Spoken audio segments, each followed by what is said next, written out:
રાજા પ્રિયવ્રત, એમને કઈ લગ્ન કરવા નહોતા, સંસાર કરવો નહોતો. બ્રહ્માજી મનાવે છે, બ્રહ્માજીના કહેવા ઉપર એમણે પણ સંસારમાં પ્રવેશ કર્યો, વિવાહ કર્યા.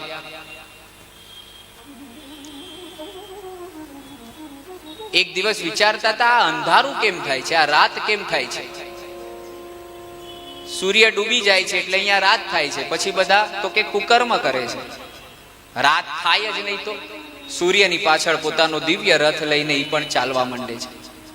7 દિવસ સુધી સૂર્યની પાછળ રથને આમ કહેવાય છે પ્રદક્ષિણા ફરે છે. 7 દિવસ સુધી આ ભૂમંડળ ઉપર તો કે દિવસ જ રહ્યો, રાત થઈ જ નથી. ફરીથી એમને કહ્યું કે આ યોગ્ય નથી. દિવસ અને રાત, સુખ અને દુઃખ, આજ તો કે નિયમ છે. સુવિધા આપો એટલે દુવિધા રહેવાની. જેટલા લોકોની એસી રૂમ છે, એસી માર્યો એ સુવિધા છે. જેમ બહાર તડકે જાઓ તાપ વધારે લાગે, જે ગરમીમાં જ રહેતા હોય એને તાપ ઓછો લાગે.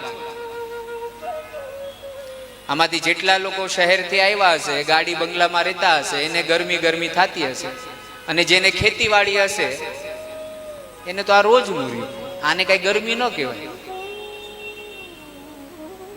એટલે સુખ અને દુઃખ, દિવસ અને રાત, આ તો રહેવાનું. એનો મતલબ એ નથી કે દિવસ જ હશે તો લોકો કર્મ સારા જ કરશે, એવું નથી. આ પ્રકૃતિનો નિયમ છે.